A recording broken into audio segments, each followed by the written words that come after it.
오늘은 아버지의 말씀은 진리라는 이러한 제목으로 공부를 하겠습니다. 요한복음 17장 17절 우리 다 같이 저희를 진리로 거룩하게 하옵소서. 아버지의 말씀은 진리니이다. 예수님께서는 아버지의 말씀은 진리라고 이렇게 천명하셨습니다. 이 구절에서 진리라고 하는 말의 의미는 무엇이에요? 예수님이 말씀하시는 진리의 의미는 하나님의 말씀은 믿음으로 이해되는 진리이다. 이런 뜻입니다. 믿음으로 이해되는 진리다.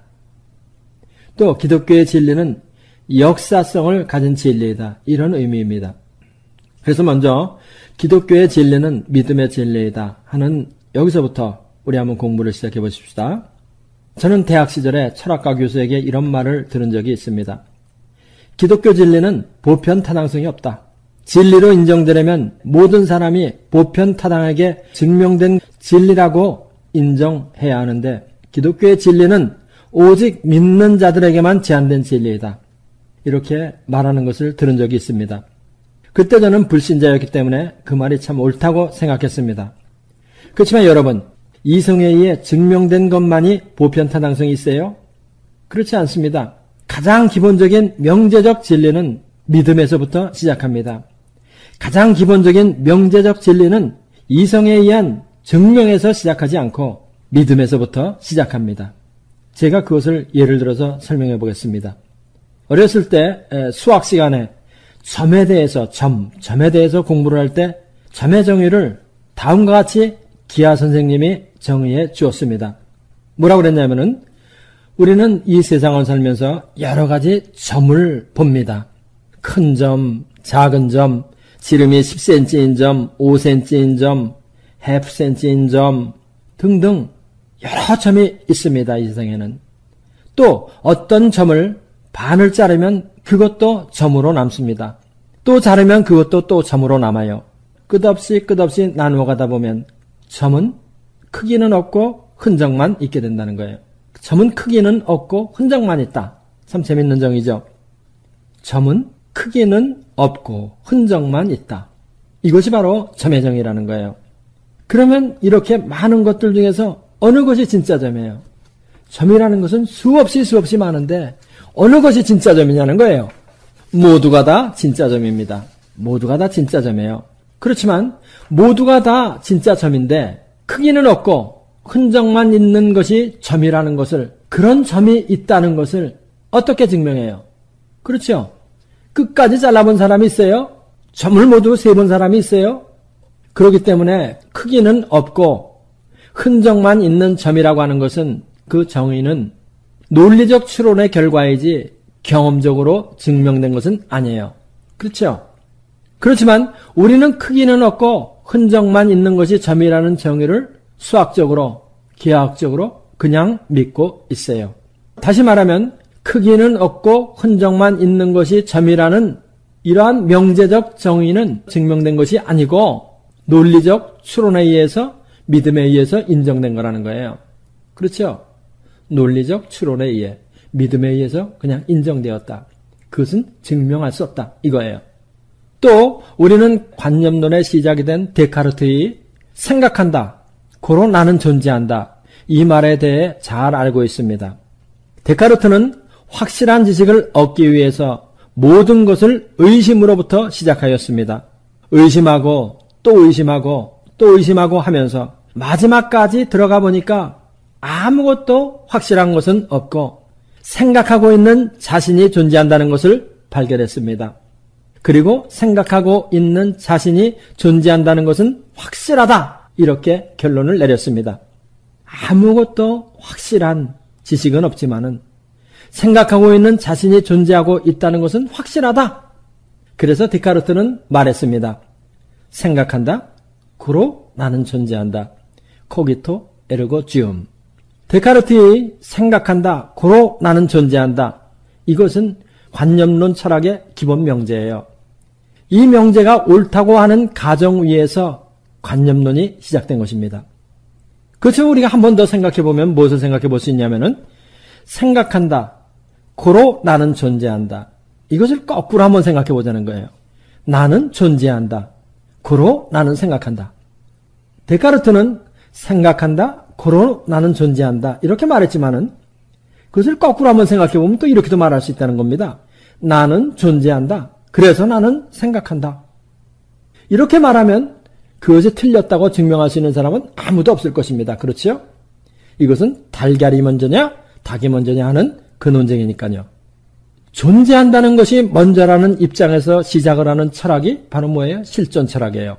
실존 철학적 입장에서 철학을 한 샤르트르는 세계 제1, 2차 대전 후에 세계의 지성이 극도의 허무에 빠져들어가 수많은 사람들이 자살을 택할 때 실존은 본질에 앞선다 이렇게 말하면서 자살을 택하지 말고 현실에 적극적인 참여를 하라 이렇게 주장했습니다. 바로 현재에 존재한다고 하는 그 사실 하나만 가져도 존재할 이유가 있다 이 말입니다.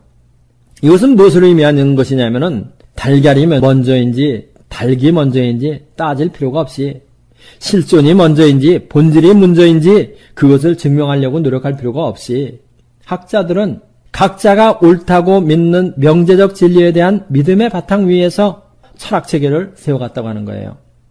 제가 말하고자 하는 것은 철학을 논하고자 하는 것이 아닙니다.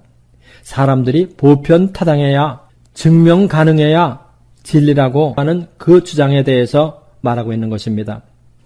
여태까지 말한 것처럼 사람들이 보편타당성이 있는 진리라고 하는 그것도 명제적 정의에 들어가면 이성에 의한 증명이 아닌 믿음의 기초를 이루고 있다는 것입니다. 창조주 하나님은 살아계시다. 이것은 어떠한 진리예요? 믿음에 의해 받아들여지는 명제적 진리예요. 이것도 믿음에 의해서 받아들여지는 명제적 진리다. 창조주 하나님이 살아계시다. 바로 이 믿음의 기초 위에서 기독교가 시작돼요. 그렇죠? 우리 로마서 1장 20절 보십시다. 창세로부터 그의 보이지 아니하는 것들 곧 그의 영원하신 능력과 신성이 그 만드신 만물에 분명히 보여 알게 되나니 그러므로 저희가 핑계치 못할지니라. 자연 만물을 보면 창조주 하나님이 계시다. 창조주 하나님이 살아계시다. 이것을 알 수 있다는 거예요. 그런데 이것을 증명에 의해서 보편타당한 증명에 의해서 알려고 그러는 진리가 아니고 이것은 명제적 진리로서 그냥 우리가 받아들이는 믿음으로 받아들이는 진리라 이 말입니다. 생각한다. 고로 나는 존재한다. 점은 크기는 없고 흔적만 있다. 이런 것들이 명제적 진리라고 그냥 받아들이는 것처럼 창조주 하나님이 살아계시다 하는 그것도 믿음에 의해서 그냥 받아들여지는 그런 진리이고 바로 이 믿음에 의해서 세워진 것이 기독교의 진리라는 거예요. 그렇기 때문에 기독교의 진리가 보편타당성이 없는 진리이기 때문에 진리가 아니라고 하는 사람들의 주장은 틀린 것이라고 단언합니다. 그런데 성경이 소위 지성인들이 말하는 반발에 대해서 대답을 해줘요. 우리 누가복음 2장 13절로 14절을 읽어보십시다. 호련히 허다한 천군이 그 천사와 함께 있어 하나님을 찬송하여 가로되 지극히 높은 곳에서는 하나님께 영광이요 땅에서는 기뻐하심을 입은 사람들 중에 평화로다 하니라. 지금 우리가 읽은 이 구절은 예수님이 탄생하셨을 당시 천사가 목동들에게 전한 메시지입니다. 근데 거기에 참 아주 재밌는 말이 나오죠. 땅에서는 기뻐하심을 입은 사람들 중에 평화로다. 저는 이 말 참 아주 재미있어요. 기뻐하심을 입은 사람들 중에 평화로다. 여러분들은 이 말을 어떻게 생각해요? 한번 얘기해봐요. 제가 말씀드린 거를 중심으로 해가지고 말해보라는 거예요. 엉뚱한 얘기하라는 게 아니고. 모든 사람에게 평화의 소식이 아니라는 것입니다. 어떤 사람들에게 평화의 소식이에요? 하나님의 기뻐하심을 입은 자들에게 평화의 소식이라는 거예요. 그러니까 성경은 기독교의 진리는 모든 사람에게 보편타당한 진리가 아니라 기뻐하심을 입은 사람들, 믿는 자들에게만 해당되는 이러한 진리라는 의미예요. 성경은 이것을 미리 선언하고 들어가요. 안 믿는 자들에게는 적용되지가 않기 때문에 모든 사람들에게 적용되지가 않기 때문에 보편타당성이 없다고 주장하는 사람들의 주장을 하나님이 어떻게 하는 거예요? 미리 막아버리는 거예요. 아니 너들 그러려면 그러라. 기뻐하심을 입은 사람들의 평화로다. 나는 나의 기뻐하심을 입은 사람들에게 평화를 주노라. 이런 뜻이에요. 이 말은 무슨 뜻이냐면은 기독교의 진리에 들어와 보고 싶으면 믿음으로 시작해라. 그렇지 않으면 너희는 기독교를 알 수 없다. 이렇게 미리 제안해 버리시는 거예요, 하나님이. 믿음을 가지고 들어와 봐라. 그러고 난 다음에 이러쿵저러쿵 말해라는 거예요. 기뻐하심을 입은 사람들 중에 평화로다. 이런 것들을 우리 한 가지 더 찾아보십시다. 마태복음 1장 20절로 21절. 이 일을 생각할 때에 주의 사자가 현몽하여 가로되 다윗의 자손 요셉아 내 아내 마리아 데려오기를 무서워 말라. 저에게 잉태된 자는 성령으로 된 것이라. 아들을 낳으리니 이름을 예수로 하라. 이는 그가 자기 백성을 저희 죄에서 구원할 자이심이라 하니라. 예수님은 자기 백성을 저희 죄에서 구원할 자이다. 이거예요. 예수님은 자기 백성을 구원할 자이다. 예수님이 오신 것은 모든 백성을 구원하려고 온 게 아니다. 자기 백성을 죄에서 구원코자 오셨다.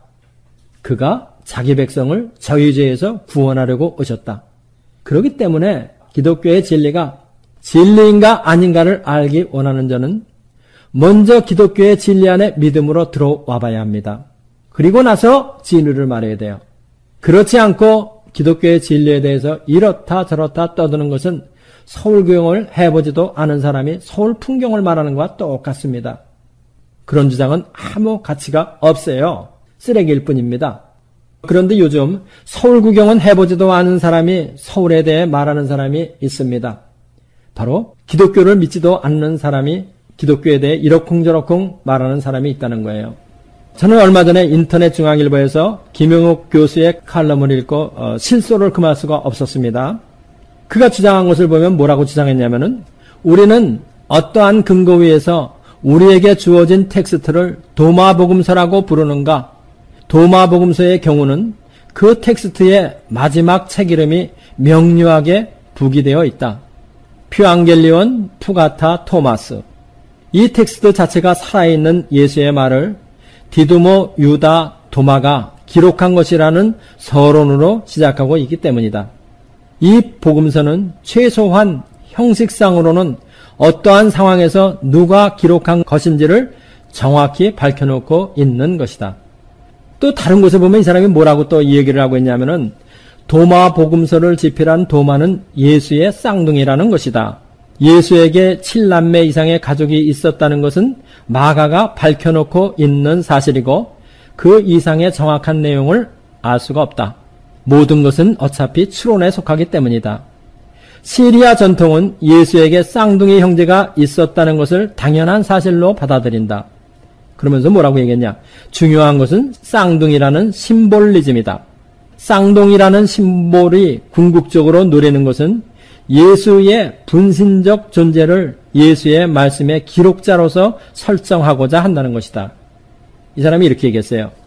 유다가 예수의 쌍둥이라고 하는 그 이유는 뭐냐면은 유다가 예수의 쌍둥이라고 이렇게 말함으로 말미암아 예수의 분신적 존재가 도마복음을 기록했다. 이렇게 말함으로 도마복음이 그만큼 권위가 있는 것이다. 이것을 이 사람이 나타내려고 지금 하는 말이에요. 이 말은 도마복음이라는 것이 그렇게 가치가 있는 거다.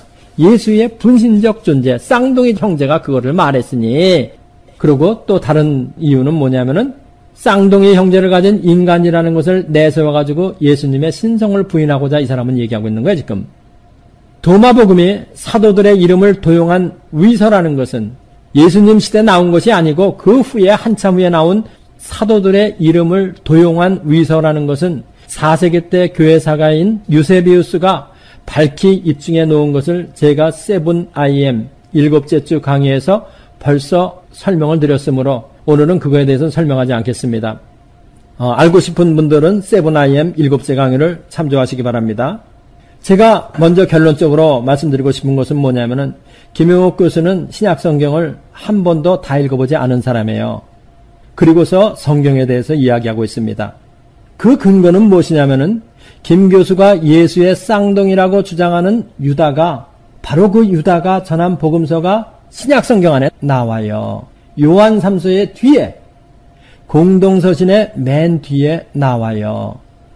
예수님의 동생 유다가 전한 복음서가 신약성경 안에 나오고 있다는 얘기예요. 거기에 보면 유다가 자신을 뭐라고 소개를 했느냐? 유다서 1장 1절 우리 다 같이 읽어보십시다. 예수 그리스도의 종이요 야고보의 형제인 유다는 부르심을 입은 자 곧 하나님 아버지 안에서 사랑을 얻고 예수 그리스도를 위하여 지키심을 입은 자들에게 편지하노라.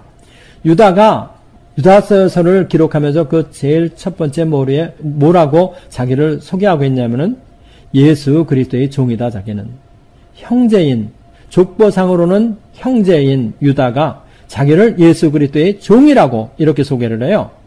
제가 이 구절이 의미하는 역사적 배경을 간단하게 설명해 드리겠습니다. 족보상 예수님의 형제들은 예수님의 공생애 당시에 예수님이 살아계셔서 사역하고 있었던 그 당시에는 예수님을 믿지 않았어요. 예수님이 공생애 하고 계실 때 그때 예수님의 족보상의 형제들은 예수님을 하나님의 아들이라고 믿지 않았어요. 오히려 가문의 먹칠을 하는 미친 사람 취급을 했어요. 미쳤다고 예수님 보고. 그것이 복음서에서는 뭐라고 기록되어 있냐면은 마가복음 3장 21절 우리 예수의 친속들이 듣고 붙들러 나오니 이는 그가 미쳤다 하밀러라. 예수님이 미쳤다고 예수님의 친속들이 가족들이 예수님을 붙들러 돌아다닌 겁니다. 제발 좀 우리 가문에 먹칠 좀 하지 말아달라고. 예수님의 온 가족이 예수님을 미친 사람 취급을 해서 그의 선교 활동을 방해했어요. 그런데 예수님의 부활이 움직일 수 없는 역사적 사실이 된 후에 그의 온 가족이 그를 믿고 복음사역의 일꾼이 된 겁니다. 예수님의 족보상 형제들 중에서 유명한 사람이 누구냐면은 예루살렘 교회의 기둥이라고 소개되는 야고보. 이 사람이 바로 뭘 썼어요? 야고보서를 썼습니다. 그 다음에 사역자가 누구냐면은 유다서를 쓴 유다예요. 그런데 그 유다가 자신을 예수님의 쌍둥이라고 말하지 않고 종이라고 말하고 있는 것이에요. 그러면서 야고보서를 쓴 야고보는 자기의 형제라고 소개해요. 우리 다 같이 유다서 1장 1절 읽어보십시다. 예수 그리스도의 종이요 야고보의 형제인 유다는 부르심을 입은 자 곧 하나님 아버지 안에서 사랑을 얻고 예수 그리스도를 위하여 지키심을 입은 자들에게 편지하노라. 만약 김용옥 교수의 말이 사실이라고 한다면, 만약 사실이라고 한다면 유다는 도마복음에서는 자신이 예수님의 쌍둥이라고 말하고 유다서에서는 종이라고 말하고 있는 것이 돼요. 그것도 같은 시대에 말해요. 같은 시대에. 또 김용옥 교수가 인정한 대로 도마복음은 어떤 작품이에요? 영지주의적 작품입니다. 도마복음은 영지주의적 작품이에요. 영지주의적 사상의 바탕 위에서 쓴 거예요. 그런데 유다서는 뭐예요? 반영지주의적 작품이에요. 반영지주의적 작품. 그래서 유다는 유다서신에서 뭐라고 얘기했냐면 교회에 가만히 들어온 영지주의자들을 경계하라고 쓴 책이에요. 만약 김용옥 교수의 말이 사실이라면 유다는 한쪽으로는 도마복음을 써서 영지주의를 찬양하고 다른 한쪽에서는 반영지주의적 서신인 유다서를 쓴 것이 돼요. 이것은 3살 먹은 애도 알 수 있는 말도 안 되는 소리죠. 이거는. 비싼 밥 먹고 김용옥 교수는 왜 이런 일을 하는지 정말 알 수가 없죠. 그러면 우리가 여기서 알아봐야 할 것이 있습니다. 김용옥 교수가 예수님의 쌍둥이라고 주장하는 디두모 도마, 유다는 도대체 누구냐 그러면은 유다라는 사람은. 우리 이것에 대해서 한번 차제 공부를 시작해 보십시다. 먼저 우리가 디두모다, 도마다, 토마스다는 말은 모두 그 원어적인 의미가 뭐냐면 쌍둥이라는 거. 요거를 먼저 참고적으로 알아놓으세요. 우리가 이제 그러면은 12제자들의 이름을 나열한 것을 한번 체크해 볼 필요가 있습니다. 마태복음 10장 2절, 3절, 4절 우리 읽어보십시다. 다 같이. 12사도의 이름은 이러하니 베드로라는 시몬을 비롯하여 그의 형제 안드레와 세베대의 아들 야고보와 그의 형제 요한, 빌립과 비돌로메, 도마와 세리마테, 알페오의 아들 야고보와 다데오, 가나안인 시몬과 및 가룟 유다 곧 예수를 판 자라. 여기서 아주 특징적인 것은 뭐냐면은 마태가 이름들을 나열하면서 같은 가족에게서 온 사람들은 묶어서 한꺼번에 소개를 해요. 그 예를 볼 것 같으면 뭐가 그러냐면은 마태복음 보세요. 베드로와 그의 형제 안드레, 베드로와 그의 형제 안드레 여기 묶어져 있죠. 그 다음에 세베대의 아들 야고보와 그의 형제 요한, 야고보와 요한이 또 묶여져 있어요. 이와 같이 같은 가족에게서 온 사람들은 묶어서 한꺼번에 열거해요. 그렇죠? 그런데 이것은 또 누가복음에서도 또 그렇게 나와요. 누가복음 6장 14절, 16절까지. 곧 베드로라고도 이름을 주신 시몬과 및 그의 형제 안드레와 및 야고보와 요한과 빌립과 바돌로메와 마테와 도마와 및 알페오의 아들 야고보와 및 셀롯이라는 시몬과 및 야고보의 아들 유다와 및 예수를 파는 자들 가롯유다라. 여기를 봐도 베드로와 그의 형제 안드레, 베드로와 그의 형제 안드레, 여기 묶어져 있죠. 세베대의 아들 야고보와 형제 요한, 세베대의 아들 야고보와 형제 요한. 이와 같이 같은 가족에게서 온 사람들을 묶어서 한꺼번에 열 거예요. 그런데 도마를 보면 언제나 마태와 도마가 한데 묶여져 나와요. 마태와 도마가 한데 묶여져 나온다는 거예요. 그리고 나서 알페오의 아들 야고보가 또 따라서 바로 나와요.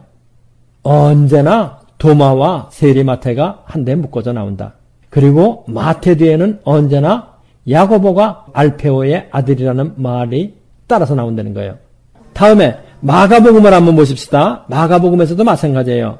공간복음에서 다 그렇게 나온다는 거예요. 마가복음 3장 17절 우리 또 읽어보십시다. 또 세베대의 아들 야고보와 야고보의 형제 요한이니 이 둘에게는 보아너게 곧 우레의 아들이라는 이름을 더하셨으며 또 안드레와 빌립과 바돌로메 마테와 도마와 알페오의 아들 야고보와 및 다데오와 가나안인 시몬이며 마테와 도마와 및 알페오의 아들 야고보와 이 마가복음에서도 마찬가지예요. 도마와 세리 마테 그리고 마테 뒤엔 언제나 야고보가 따라 나오면서 야고보는 알페오의 아들이라는 것을 말해요. 그런데 마테 또한 알페오의 아들로서 야고보의 형제입니다. 우리는 이 사실을 마가복음 2장 14절에서 확인할 수 있습니다. 우리 다 같이 마가복음 2장 14절 또 지나가시다가 알페오의 아들 레위가 세관에 앉아있는 것을 보시고 저에게 이르시되 나를 쫓으라 하시니 일어나 쫓으니라. 이 구절에서 세관에 앉아있던 알페오의 아들 레위는 세리 마테입니다. 이와 같이 마테는 야고보와 같이 알페오의 아들이며 형제입니다. 그래서 결론적으로 성경학자들이 뭐라고 결론을 졌냐면은 도마와 마테, 야고보는 알페오의 아들이며 형제들일 것이다. 이렇게 결론을 내린 거예요. 그러니까 도마는 예수님과 쌍둥이라는 것이 아니고 알페오의 아들로서 마테와 야고보의 형제일 것이라는 얘기예요. 아시겠죠? 잘 설명이 됐어요? 김 교수의 도마복음 이야기에는 기독교에서 받아들여지지 않는 터무니없는 주장이 아주 많이 있습니다.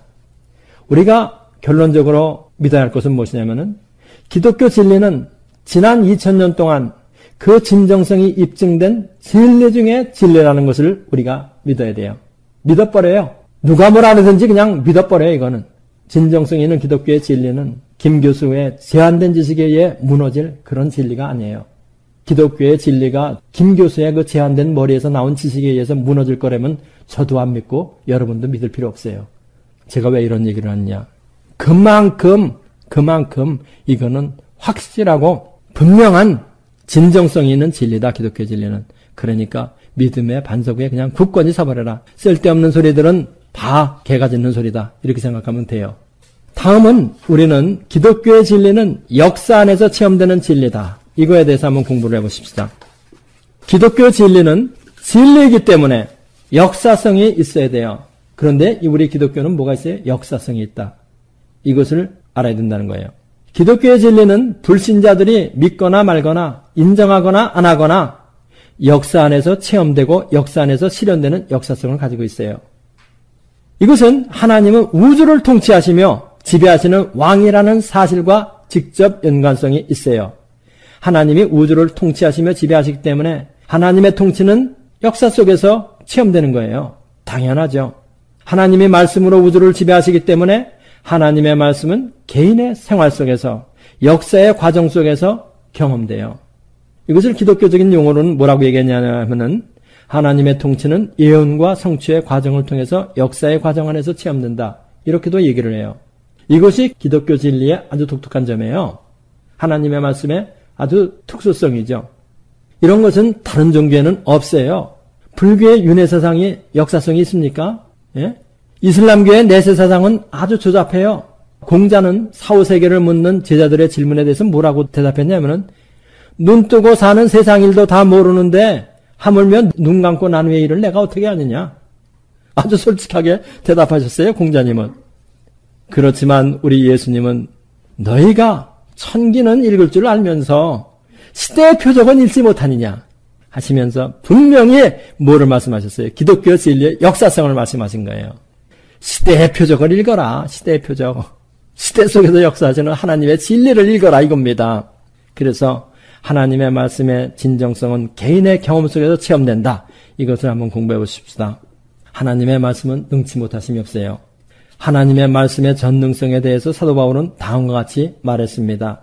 데살로니가전서 1장 5절 우리 이는 우리 복음이 말로만 너희에게 이른 것이 아니라 오직 능력과 성령과 큰 확신으로 된 것이니 우리가 너희 가운데서 너희를 위하여 어떠한 사람이 된 것은 너희 아는 바와 같으니라. 여기 복음이 어떻게 임했다고 그래요? 우리 복음이 말로만 너희에게 임한 것이 아니다. 오직 능력과 성령과 큰 확신으로 되었다. 이렇게 얘기해요. 지금부터 약 30년 전에 저희 어머님은 세브란스 병원과 원자력 병원에서 암이라는 진단을 받았습니다. 그때는 대단한 통증이 와야 병원에 가는 때이기 때문에 이미 암은 상당히 진전된 후였어요. 이런 진단을 받은 후 우리 가족은 금식기도로 매달렸습니다. 직장에 다니는 사람은 직장에서, 학교에 다니는 사람은 학교에 다니면서 3일간 금식기도를 하고 우리 부모님은 오살리 기도원에 가서 3일간 금식기도를 하면서 부르짖었죠. 하나님은 그 말씀대로 깨끗이 치료해 주셨고 어머니는 지금도 83세로 살아계시고 지금도 여기서 저와 함께 성경 공부를 하고 계세요. 바로 뭐예요? 사도 바울이 말한 바 복음은 말로만 너희에게 임한 것이 아니다. 능력과 성령과 큰 확신으로 너희들에게 임했다. 데살로니가전서 1장 5절 우리 다시 한번 읽어보십시다. 이는 우리 복음이 말로만 너희에게 이른 것이 아니라 오직 능력과 성령과 큰 확신으로 된 것이니 우리가 너희 가운데서 너희를 위하여 어떠한 사람이 된 것은 너희 아는 바와 같으니라. 복음은 우리에게 말로만 임하지 않았다. 능력과 성령과 큰 확신으로 임했다. 복음은 믿는 자들에게 오늘도 체험되고 있다. 이것은 무엇을 의미하는 거예요? 복음은 믿는 자들에게 역사 안에서 그 진정성이 체험되고 있다는 거예요. 그래서 하나님의 말씀은 역사성이 있다는 것입니다. 하나님의 말씀은 역사성이 있다. 그래서 진리라는 것입니다. 역사성이 없으면 안 돼요. 무슨 진리든지. 그러면 모든 진리라고 주장하는 그 모든 것들은 하나의 관념의 나열, 개념의 전개, 이거일 뿐입니다. 그런데 우리 복음은 말로만 전파되는 게 아니에요. 능력과 성령과 확신으로 전파되는 거예요. 구약 성경도 말씀의 역사성에 대해서 아주 못을 박아 선언합니다. 만약 주의 이름으로 누가 무슨 말을 했는데 실현되지 않지요? 역사성이 없죠? 그러면 그건 가짜다 이런 말입니다. 신명기 18장 22절 다 같이 만일 선지자가 있어서 여호와의 이름으로 말한 일에 증언도 없고 성취함도 없으면 이는 여호와의 말씀하신 것이 아니요 그 선지자가 방자히 한 말이니 너는 그를 두려워 말지니라. 선지자가 어느 선지자가 여호와의 이름으로 말을 했는데 증언도 없고 성취함도 없다. 역사성이 없다. 나타나지도 않는다 역사 속에서. 그러면 그건 가짜라는 거예요. 그를 두려워하지 말라는 거예요. 하나님의 말씀은 진리이기 때문에 하나님의 말씀은 현재 안에서 체험돼요. 우리 기독교의 진리는 진리의 역사성을 아주 강조합니다. 기독교의 말씀은 역사 안에서 체험되는, 하나님의 말씀은 역사 안에서 체험되는 믿음의 진리예요. 믿음의 진리다. 다음에 하나님의 말씀의 역사성은 예언과 성취로 역사 안에서 실현된다. 우리 이것에 대해서 한번 공부를 해보십시다. 사도 바울은 복음의 역사성에 대해서 아주 강조를 많이 해요. 이것은 성경에 미리 예언됐던 것들이 성취되었다 하는 이런 의미예요. 우리 로마서 1장 2절 보십시다. 이 복음은 하나님이 선지자들로 말미암아 그의 아들에 관하여 성경에 미리 약속하신 것이라. 복음은 하나님이 선지자들로 말미암아 그의 아들에 관하여 성경에 언제 약속했다는 거야? 미리 옛날부터 그전부터 예언되어 왔던 것들이다. 그런데 그것이 바로 성취된 것이 무엇이냐? 복음이다. 이거예요. 복음의 역사성, 예언과 성취. 이거를 사도 바울은 아주 강조해요. 우리 기독교 신자들이 오늘날 이거에 대해서 심각하게 생각해야 할 필요가 있습니다. 아무나 성경 한번 읽고 일어나서 내가 재림주다 뭐다 하고 떠들면 뭐 이것이 뭐 새로운 기독교가 아닌가 뭐 이렇게 생각하는 어리석은 사람들이 있어요. 그것은 말이 안 되는 소리예요. 왜? 그 말에는 역사성이 없기 때문에 그래요. 그것이 진짜가 되려면 무엇이 필요해? 먼저 그런 예언이 먼저 있어야 돼요. 그 다음에 그것이 성취라는 확증이 성령으로 말미암아 따라와야 돼요. 그런데 사기꾼들이 하는 말을 그대로 믿고 어리석게 따라가서는 절대로 안 되죠. 구약은 예언이며 신약은 그 성취예요. 기독교는 구약 성경에 그 뿌리를 두고 있습니다. 이것이 바로 기독교가 구약 성경을 정경으로 받아들이는 이유예요. 기독교가 구약 성경을 왜 정경으로 받아들이고 있느냐? 구약은 예언이고 신약은 성취다. 그런데 현대의 어떤 신학자들, 특별히 하르낙 같은 신학자는 무엇을 얘기하느냐? 구약 성경 그거 필요 없다. 그거 유대인에 대한 얘기다. 그거 필요 없이 신약만 있어도 된다. 뭐 이런 얘기를 하는 사람도 있어요. 그런 것들은 다 쓸데없는 소리다. 우리는 확실하게 구약은 예언이며 신약은 그 성취다. 그래서 기독교는 구약 성경에 그 뿌리를 두고 있기 때문에 우리는 구약 성경을 내버릴 수가 없다. 기독교의 진리의 역사성은 예언과 성취의 단계를 거친다. 이거를 확실하게 마음속에 넣어놓으실 필요가 있습니다. 신약이 구약의 성취라는 것부터 우리 한번 공부를 해보십시다. 우리 예수님의 동정녀 탄생에 대한 구약의 예언을 한번 보십시다. 이사야 7장 14절 다 같이 그러므로 주께서 친히 징조로 너희에게 주실 것이라. 보라, 처녀가 잉태하여 아들을 낳을 것이요 그 이름을 임마누엘이라 하리라. 처녀가 잉태하여 아들을 낳고 그 이름을 임마누엘이라 하리라. 이것이 예수님이 오시기 전 700년 전에 이사야가 한 예언입니다. 이것이 신약에서 그대로 성취되었음을 마태복음에서는 뭐라고 얘기하냐면은 바로 구약 성경을 인용해가지고 마태복음 1장 22절 우리가 다 같이 이 모든 일에 된 것은 주께서 선지자로 하신 말씀을 이루려 하심이니 가라사대 보라 처녀가 잉태하여 아들을 낳을 것이요 그 이름은 임마누엘이라 하리라 하셨으니 이를 번역한즉 하나님이 우리와 함께 계시다 함이라. 바로 마태복음의 저자인 마태는 이사야서가 예언한 이사야서 7장 14절을 가지고 그 예언이 성취되었다. 이것을 선언하고 있어요. 그렇죠? 이럴 뿐만 아니라 구약 성경은 예수님의 탄생에 대해 시기와 장소에 대해 어린아이로부터 자라간다는 사실들에 대해서 신성과 인성을 함께 가진 분이라는 것에 대해서 아주 자세하게 미리 예언을 해줘요. 예언 없이 이루어진 것이 하나도 없다는 것을 우리가 알아야 할 필요가 있어요. 이사야 9장 6절을 보면 신성과 인성에 대한 얘기가 나와요. 이사야 9장 6절 우리 읽어보십시다. 이는 한 아기가 우리에게 낳고 한 아들을 우리에게 주신 바 되었는데 그 어깨에는 정사를 메었고 그 이름은 기묘자라 모사라 전능하신 하나님이라 영존하시는 아버지라 평강의 왕이라 할 것임이라. 여기서 예수님의 인성에 관한 구절은 뭐예요? 한 아기가 우리에게서 낳고 아기로 온다는 것이에요. 메시아가. 그런데 그 메시아의 신성에 대해서 또 말해주고 있는데 그 어깨에는 정사를 메었고 그 이름은 기묘자라 모사라 전능하신 하나님이라 영존하시는 아버지라 평강의 왕이다. 그 태어나는 메시아 아기가 전능하신 하나님이요 영존하시는 아버지요 평강의 왕이라고 이렇게 신성을 예언해주고 있어요. 예수님은 신성과 인성을 함께 가지신 분이지만은 아기로부터 태어나 자라간다. 이거를 미리 이사야서 9장 6절에 말해주고 있는 거예요. 우리 예수님 공간복음에 보면 뭐 이대로 다 이루어졌으니까 제가 찾지 않을게요. 다음 예수님의 부활에 대해서는 구약 성경에 뭐라고 또 예언되어 있냐면은 시편 16장 16편 10절 보십시다. 우리 다 같이 이는 내 영혼을 음부에 버리지 아니하시며 주의 거룩한 자로 썩지 않게 하실 것임이니이다. 이 시편 16편은 다윗의 시로서 예수님의 부활을 예언한 건데요. 이 구절을 사도 바울이 인용을 해가지고 비시디아의 안디옥에서 예수님의 부활을 인증하는 데 사용했어요. 구약 성경을 인용해가지고 부활을 증명하는 데 사용했다는 거예요. 사도행전 13장 34절, 35절 우리 읽어보십시다.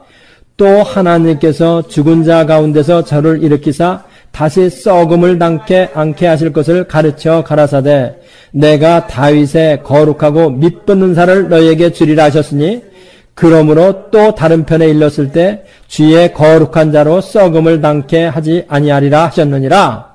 아멘. 바로 사도 바울이 시편 16편 10절을 인용해가지고 주의 거룩한 자로 썩음을 당하지 않게 하시리라 하셨다. 이것이 예수님의 부활을 의미하는 거예요. 이와 같이 구약 성경은 예언이고 신약 성경은 성취입니다. 그래서 신약 성경의 많은 부분들이 구약에서 말하던 예언이 성취되었음을 선언하는 거예요. 다 그렇죠. 성경이 사실. 그런데 구약의 예언은 이미 성취된 것도 있고 장래에 성취될 것도 있죠. 아직 성취되지 않은 것도 있어요. 그렇지만 중요한 것은 무엇이냐? 예언 중에 하나라도 떨어질 것이 없다는 것을 믿는 것이 중요하다는 거예요. 우리 마지막으로 오순절의 성령 강림에 대한 예언을 구약에서 한번 찾아보십시다. 요엘서 2장 28절로 30절까지 다 같이 그 후에 내가 내 신을 만민에게 부어주리니 너희 자녀들이 장래일을 말할 것이며 너의 늙은이는 꿈을 꾸며 너의 젊은이는 이상을 볼 것이며 그때 내가 또 내 신으로 남종과 여종에게 부어줄 것이며 내가 이적을 하늘과 땅에 베풀리니 곧 피와 불과 연기의 기둥이라. 내 신을 만민에게 부어주겠다.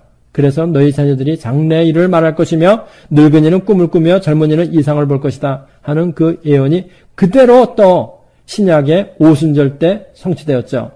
그래서 사도행전 2장 1절로 4절까지 한번 읽어보십시다. 오순절날이 이름에 저희가 다 같이 한 곳에 모였더니 호련히 하늘로부터 급하고 강한 바람 같은 소리가 있어 저희 앉은 온 집에 가득하며 불의 혀같이 갈라지는 것이 저희에게 보여 각 사람 위에 임하여 있더니 저희가 다 성령 충만함을 받고 성령이 말하게 하심을 따라 다른 방언으로 말하기를 시작하니라. 아멘. 바로 요엘 선지자가 말한 것이 신약의 오순절에 이루어진 거예요. 성령 강림, 모든 만민에게 성령이 임할 것이리다 하는 그 예언이 성취된 것을 말해요. 이 예언의 성취로 인하여 신약에 우리가 성령을 받고 하나님의 자녀가 된 것입니다. 여태까지 공부한 것을 결론을 내리면 우리 기독교는 창조주 하나님이 살아계시다는 믿음의 기초 위에 서 있어요. 그분의 말씀 위에 세워져 있어요. 이것보다 더 든든한 기초는 없습니다. 이 믿음의 반석 위에 영원한 집을 세우는, 영원한 신앙의 집을 세우는 여러분들이 되시기를 예수님의 이름으로 기원합니다. 아멘. 기도하십시다. 할렐루야. 우리 아버지 하나님 감사합니다. 참으로 든든한 말씀, 이 말씀을 우리에게 주시고 이 말씀 위에 저희들의 신앙이 설 수 있도록 아버지 축복해 주신 것을 감사합니다. 우리들의 믿음은 말씀의 기초 위에 세워진 믿음입니다. 이 말씀 날마다 더욱더 깊이 알고 깨달아 우리들의 믿음이 날로 더 깊어져서 능력 있는 신앙인, 우리의 생활 가운데서 하나님의 나라를 이루는 신앙인, 그리하여 불신자들에게 모범이 되는, 본을 보이는 이러한 신앙인들이 다 될 수 있도록 아버지 축복하여 주옵소서. 믿습니다. 예수님의 이름으로 기도합나이다.